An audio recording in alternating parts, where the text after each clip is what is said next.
નમસ્કાર વાલી મિત્રો અને વિદ્યાર્થી મિત્રો, હું છું ધ્રુવિલ સર અને તમે જોઈ રહ્યા છો જ્ઞાન જ્યોત ગ્રુપ ટ્યુશનની એજ્યુકેશન ચેનલ પર. તો આજે આપણે વાત કરવાની છે પેપર નંબર 3 માં સેક્શન BCD માં જે કેસ સ્ટડી જેવા પ્રશ્નો હોય, આકૃતિ વાળા હોય કે દાખલા હોય, આજે એની વાત કરવાની છે. તો લેટ્સ સ્ટાર્ટ, આપણે શરૂ કરીએ. ચલો, તો આપણે વાત કરીશું પહેલો જ બેટા સેક્શન સી માં ક્વેશ્ચન છે સરસ મજાનો. ચલો, એના પહેલા આપણે જોઈ લઈએ સેક્શન બી માં કોઈ એવો ક્વેશ્ચન હોય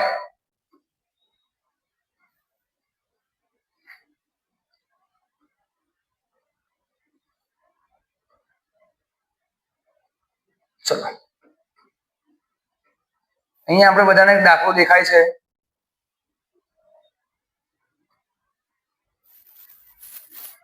ચલો, શું કીધું છે તમને? 20 ઓમેગા. આને શું વંચાય બેટા? આની ઓમેગા એટલે 20 ઓમ. 20 ઓમ અવરોધ ધરાવતી વિદ્યુત ઇસ્ત્રી 5 એમ્પિયર વિદ્યુત પ્રવાહ ખેંચે છે 30 સેકન્ડમાં. ચલો, આટલું વાંચવું. જેટલું આપ્યું છે ને બધી કિંમત લખી દો. ચલો, અવરોધ આપ્યો છે R કેટલો? 20. તો લખો અહીંયા R બરાબર 20 ઓમ. ચલો, વિદ્યુત પ્રવાહ એટલે શું કહેવાય? I કેટલો આપ્યો છે તમને?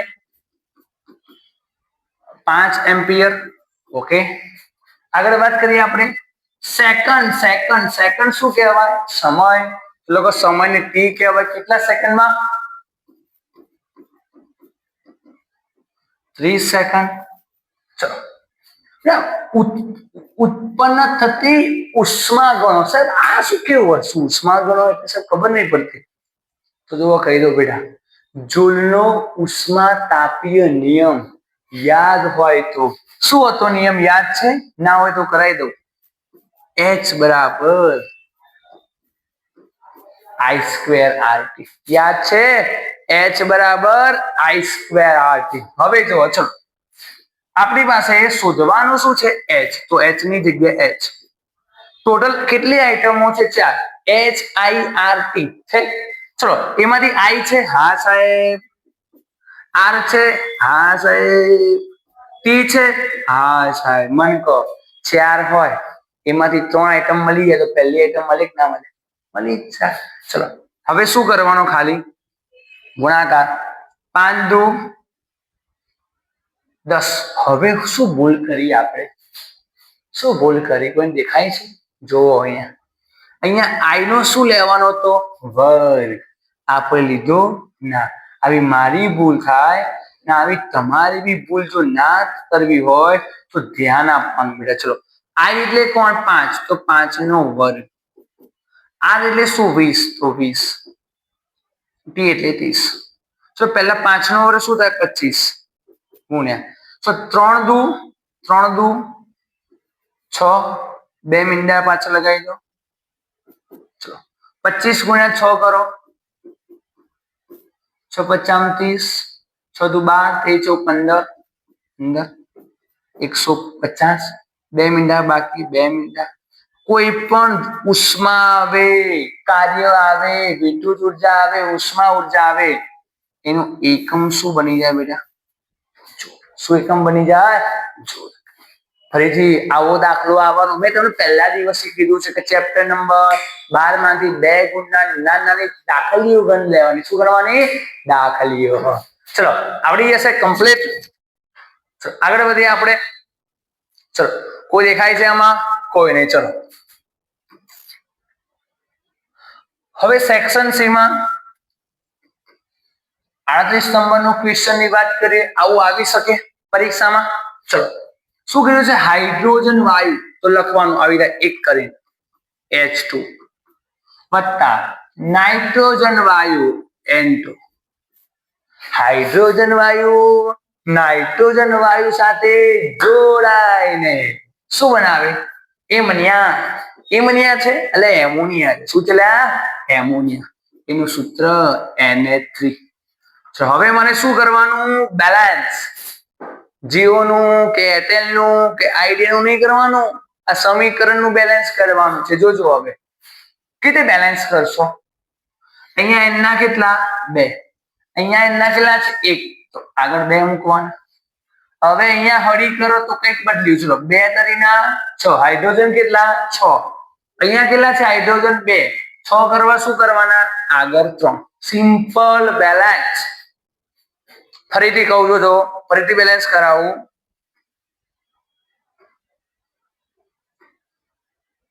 ચલો શું જોયું બેટા મને કહો. અહીંયા n ના કેટલા 2, અહીંયા 2 કરવા આગળ 2 મૂકવાના.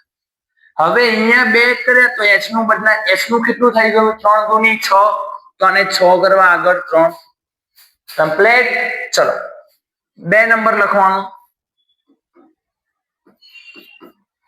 જો હાઇડ્રોજન સલ્ફાઇડ, હવે પહેલા તો સૂત્ર બનાવતા જ ના આવડે, હું શીખવાડું છું. હાઇડ્રોજન H+1 સલ્ફાઇડ S-2, 2 અહીંયા 1 અહીંયા H2S. હવે છોકરાને એવો પ્રશ્ન થાય, સાહેબ આવા બધા માથે તમે જે લખો છો ચાર્જ યાદ નથી રહેતું, તો ફરીથી કહી દઉં લે. જો તમે આવું બધું શીખવાનું રહી ગયા છો, તમે આ બધું ભણ્યા નથી, તો હવે તમારા મિત્રોને ખાસ મારી પાસે મોકલી દેજો લે. હું ધોરણ 8 થી આવું કરાવું, 9 થી કરાવું. હા, આમ એવી શોર્ટકટો આપું ને ધન ધન ધન ધન ધન બધા ચાર્જ મળે. પણ તમે નથી ભણ્યા તો વાંધો નહીં. તમારા આજુબાજુમાં રહેતા હોય, તમારા સગા સંબંધી હોય, તમારા ફ્રેન્ડ્સ હોય, ખાસ કહી દેજો લે કે જ્ઞાનજ્યોતમાં પેલા જોગિલ સરભાઈ વિજ્ઞાન ભણી જ લે છે. અને જો નેક્સ્ટ બેટા હવામાં પડીને એટલે કોના હાથે બળેલા? હે હવામાં લે એટલે આ ગાંડા ઓક્સિજન હાથે. Next sulphur dioxide. Sulphur dioxide એટલે SO2 વત્તા શું બનાવે પાણી. ઉત્તર ગુજરાતની વાત કરું, મહેસાણામાં તો પાણી બનાવે. શું બનાવે છે? પાણી. ચલ હવે જોજે, બહુ મજા આવશે. બેલેન્સ કરવું છે, કરી લે છે. ચલો સલ્ફર ના કેટલા અહીંયા 1, ઓલી બાજુ સલ્ફર 1 બેલેન્સ. હાઇડ્રોજન કેટલા અહીંયા H2, ઓલી બાજુ 2 એટલે બેલેન્સ. હવે ખેલ બહોત હોગા. ચલો હવે ખેલ જોવાનું છે. હવે ખેલ જોજે, જોજે ખેલ. હવે અહીંયા ઓક્સિજન કેટલા છે? ઓક્સિજન અહીંયા ઓક્સિજન કેટલા અહીંયા 2, અહીંયા ઓક્સિજન કેટલા આ બાજુ 2, આ બાજુ 1, એટલે અહીંયા ડફાકો થયો. ડફાકો. હવે કશું કરવાનું, મારો નિયમ યાદ રાખવાનો. જ્યાં એકી હોય એકી એને બેકી બનાવવાનું, હંમેશા બેકી જ બનાવવાનું. એકીમાં કરવાનું જ બેકી. તો આને મારે બેકી બનાવવું હોય તો અહીંયા મારે 2 વડે ગુણવા પડે. તો ઓક્સિજન કેટલા થઈ ગયા ટોટલ? આ બાજુ 2 + 2 ટોટલ 4. તો અહીંયા ઓક્સિજન મારે 4 કરવા હોય તો 2 તો છે, આગળ 2 વડે ગુણી લઉં. ચલો આમાં કોઈ તકલીફ, નીચેથી કચરો બધો હટાઈ લો. હવે શું પ્રોબ્લેમ આવ્યો? હું અહીંયા કે હળી કર્યો એટલે હાઇડ્રોજન બદલાઈ ગયો. હાઇડ્રોજન કેટલા થઈ ગયા 2 દુની 4, અહીંયા 4, તો અહીંયા ચેક કરવા 2. હવે મેં અહીંયા હળી કરી તો તરત બાજુવાળો બદલી જ જાય. સલ્ફર 2, અહીંયા મારે સલ્ફર 2 કરું. આ તો કરી જ જવાનું. ચલો સલ્ફર ના અહીંયા 2 કર્યા, તો હવે જો શું થયું? સલ્ફર હવે ઓક્સિજન બદલાઈ જાય 2 દુની 4. ચલો અહીંયા ઓક્સિજન કેટલા?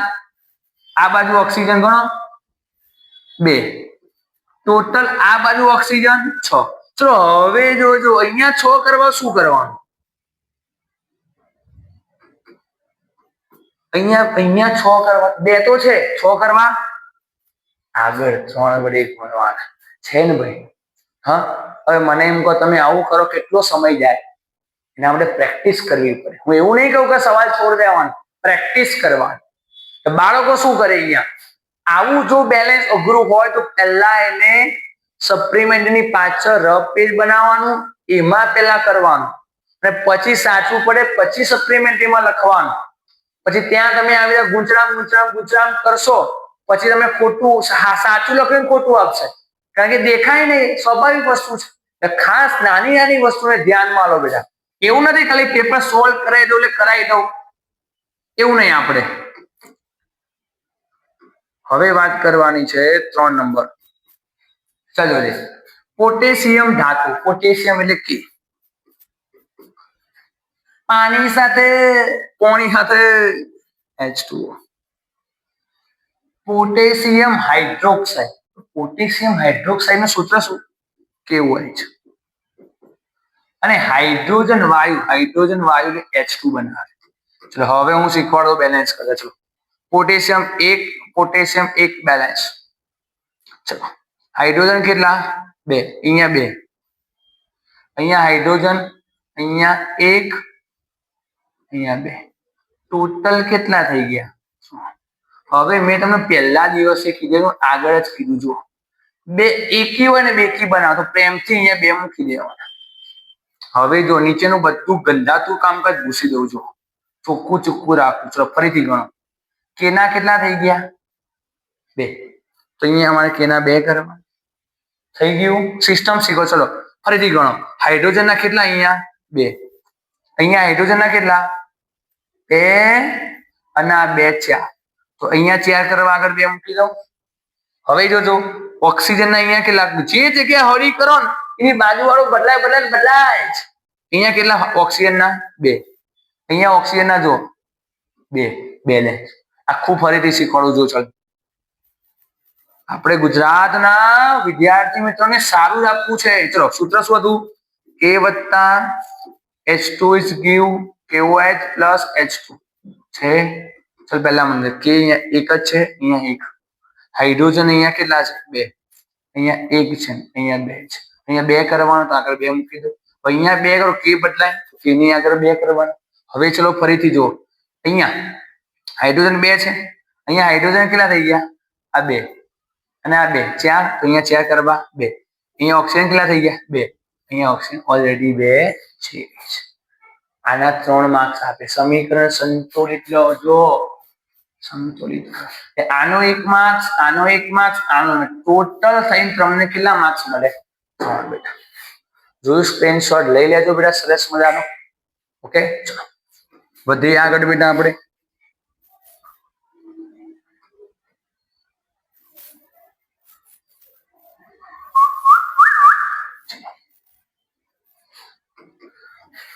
ચલો હવે આપણે વાત કરવાની છે આગળ. ચલો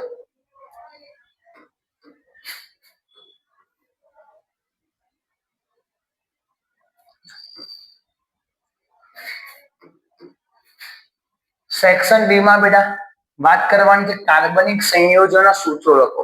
ચલો એમાં પહેલું છે બેન્ઝીન. હવે બેટા બંધારણીય સૂત્રો કીધા છે.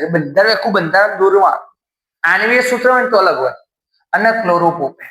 તો પહેલું શીખવાડું, બેન્ઝીન માંથી ક્વેશ્ચન આવે છે. ઘણા બધા બાળકોને એ જ ખબર નથી બેન્ઝીન કેવું હોય. જો બેન્ઝીન આવું હોય, દેખાય તમને બેન્ઝીન કેવું હોય? આવું બેન્ઝીન હોય. આવું દોરો તો પણ ચાલે. પણ હવે હું થોડું ડીપમાં સમજાવું.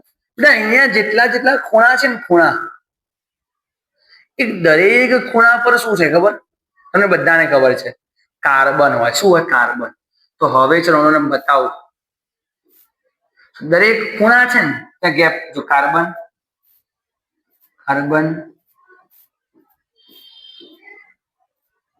કેટલા કાર્બન થઈ ગયા? જો 1 2 3 4 5 6 ખૂણા, 6 કાર્બન. હવે આ ડબલ બોન્ડ છે તો અહીંયા જો થઈ ગયું. આગળ હવે હાઇડ્રોજન લખવાનું. હવે સિસ્ટમ શીખવાડો બીજા. કોઈ પણ કાર્બન એની બાજુમાં 4 હાઇડ્રોજન ગોઠવાય. આખા ચેપ્ટરમાં આ જ કરવાનું છે. કોઈ પણ કાર્બનની આજુબાજુમાં કેટલા બેટા? 4 જ ગોઠવાય. અને કેપેસિટી 4 ની છે. તો હવે જોજો, હવે બહુ કન્ફ્યુઝ નહીં થવાનું. જો હું બતાવું. આ કાર્બન, આ 1 2 3. હવે કેટલા હાઇડ્રોજન આવે? 1 4. આ કાર્બન, આ 1 લાઈન 2 લાઈન 3 લાઈન કેટલી? 4. અહીંયા 1 2 3 કેટલો આવે? 4. 1 2 3 અહીંયા 4. 1 2 3 અહીંયા 4. 1 2 3 અહીંયા 4. તો દરેક કાર્બન એક હાઇડ્રોજન સાથે જોડે. કારણ કે જો આ કાર્બન ની વાત કરું, આ કાર્બન તો 1 વપરાઈ ગયો, 2 3 તો વધી શું? એક જ જગ્યાએ વધી. તો આ એનું કયું સ્ટ્રક્ચર છે બેટા? બંધારણીય સ્ટ્રક્ચર. આવું તમારે દોરવું પડે. ઓકે, આ દોરો એના કરતા આ દોરજો તો વધારે માર્ક્સ આવશે. આ દોરો તો આમ બી ચાલે, બંધારણીય જ છે, આવડશે દરેકને. ચલો એના સ્ક્રીનશોટ લઈ લેજો પછી, કારણ કે મારે બીજું ક્લોરોપ્રોપેન બતાવવું છે. ચલો આગળ વધુ જો ક્લોરોપ્રોપેન 2 નંબર ક્લોરોપ્રોપેન સૂત્ર જુઓ. હવે છોકરાને ખબર નથી પડતી શું છે આ પ્રોપ છે, જોયું પ્રોપ. હવે હું એક સિસ્ટમ શીખવાડું ફરીથી. તો મીથ આવે ને, મીથ ગમે ત્યારે મીથ એનો મતલબ કાર્બન કેટલા હોય? 1. આ એમસીક્યુ માં પણ કામ લાગશે, પણ એમસીક્યુ માં કેવું 24 હોય એટલે વિડિયો લાંબો થઈ જાય. આજે હું કમ્પ્લીટ શીખવાડું છું. મીથ એટલે એક કાર્બન કોઈ પણ હોય, એ આલ્કેન હોય, આલ્કેન, આલ્કાઇન. એના પછી આવે ઈથ એટલે કાર્બન 2, મીથ ઈથ. એના પછી આવે પ્રોપ કાર્બન 3. એના પછી આવે બ્યુટ કાર્બન 4. એના પછી આવે પેન્ટ કાર્બન 5. એના પછી આવે હેક્સ કાર્બન 6. પછી આવે હેપ્ટ કાર્બન 7. આટલું યાદ રાખો, 1 થી 5 બહુ છે કાર્બન. ફરીથી મીથ આવે, મીથ એનો મતલબ કાર્બન ની કેટલી સંખ્યા? 1. ઈથ આવે, ગમે તે ઇથેન આવે, ઇથિન આવે કે ઇથાઇન આવે, આગળ ઈથ જોઈ એટલે કાર્બન 2. પછી પ્રોપેન આવે, પ્રોપીન આવે કે પ્રોપાઇન આવે, કાર્બન 3. બ્યુટેન આવે, બ્યુટીન આવે કે બ્યુટાઇન આવે, કાર્બન 4 જ હોય. એમ પેન્ટ, હેક્સ અને હેપ્ટ. મગજ ચાલે કે ના ચાલે બેટા? તો આટલું યાદ રાખવાનું. હવે મને એમ કહેજો, ચલો અહીંયા શું લખ્યું છે? ચલો અહીંયા મને કહો શું લખ્યું? પ્રોપેન. એનો કાર્બન કેટલા હશે? પ્રોપ ક્યાં છે? આ રહ્યો કાર્બન 3. આનો સ્ક્રીનશોટ લઈ લેજો. કાર્બન કેટલા? 3. હવે સ્ટ્રક્ચર કેવી રીતે બનાવવાનું શીખવાડો. ચલો કાર્બન 3 1 2 3. હવે સાહેબ હાઇડ્રોજન લખતા નથી આવડતું, જો હાઇડ્રોજન લખવાની સિસ્ટમ બનાવજો. આ એક કાર્બન ની આજુબાજુ કેટલા આવે? 4. એક વપરાઈ ગયો, કેટલા વધે? 3. આ કાર્બન ની એક આગળ એક પાછળ, 2 વપરાઈ ગયા, વધ્યા 2. આ કાર્બન છે એની પાછળ એક છે, તો હવે કેટલા વધ્યા? 3. આ પ્રોપેન થઈ ગયું, પ્રોપેન. હવે તો પ્રોપેન માં કેમ સિંગલ બોન્ડ? પ્રોપેન આલ્કેન એટલે સિંગલ બોન્ડ. હવે શું લખ્યું છે? ક્લોરો. એનો મતલબ મારે હજી એક ક્લોરીન શું કરવાનું? એડ. એટલે હવે જોજો, આને હું ઝૂમ કરું છું, ઝૂમ કરું અને બહુ મજા આવે છે બેટા. કેમિસ્ટ્રીમાં હું કિંગ છું. H H H આવું થાય. એક કાર્બનની આજુમાં 4 ગોઠવાઈ જાય. હવે મારે ક્લોરીન નામની છોકરીને એન્ટર કરવી છે, તો મારે શું કરવું પડે? અહીંયાથી એક છોકરાને દૂર કરવો પડે. જોજો, હા અહીંયાથી એક છોકરાને દૂર કરવો પડે મારે. જો અહીંયા હું ક્લોરીને બેસાડી દીધી, તો હવે મારા પાસે કેવું સ્ટ્રક્ચર બની ગયું? CH3 CH2. હવે મને આ કાર્બન કેટલા હાઇડ્રોજન? 2. અને ડેશ કરીને Cl જોઈન કરવાનું. તમારું સાચું સૂત્ર કયું બની ગયું? આ તમારું સાચું સૂત્ર. ખબર પડે છે બેટા હું શું કહેવા માંગુ છું? ફરીથી propane, prop 3 carbon, alkane single bond, બધા ગોઠવી દે. હવે ક્લોરીન નામની છોકરીને મારે એડ કરવી છે, તો પહેલા ઝૂમ કર્યું મેં, પાછળ યાદ થાય, વચ્ચે તો યાદ ના થાય. ઝૂમ કરો એટલે 3 હાઇડ્રોજન હતા, એકના હાઇડ્રોજન દૂર કરવાનું. Cl અહીંયા જોડાય, અહીંયા 1 અને 2, અહીંયા 2 આવી ગયા અને આ ક્લોરીન બેઠો બેઠો એ ચિપકી રહ્યો. આ સૂત્ર તમારે લખવાનું, ક્લોરોપ્રોપેન. હવે વાત કરીએ આપણે બેટા આ વિઘટન વાળો સવાલ. જો શું કીધું તમને વિઘટનમાં? ચલો જૈવ વિઘટનીય અને જૈવ અવિઘટનીય દેખાશે નહીં, લાલ જ જોયું છે. જૈવ વિઘટનીય અને જૈવ અવિઘટનીય પદાર્થમાં શું કરો બેટા? વર્ગીકરણ. તો વિઘટનીયમાં કોણ આવે? એના નીચે આપણે અંડરલાઈન કર્યું, વિઘટન થાય, વધેલો ખોરાક વિઘટન થાય. લોખંડનો ભંગાર થાય? ના થાય. પોલિથીન થાય? ન. ચલો ફળો અને શાકભાજી આ બધા શું આવે? વિઘટન. તો મને કહો લોખંડનો ભંગાર અવિઘટનીય, પોલિથીન અવિઘટનીય. ઓકે, તો બેટા આ વિડીયોમાં આપણે અહીંયા અંત સુધી રાખીશું. બોલો અંબે માત કી જય. બોલો ધ્રુવ વિલ્સનના વિજ્ઞાનની જય.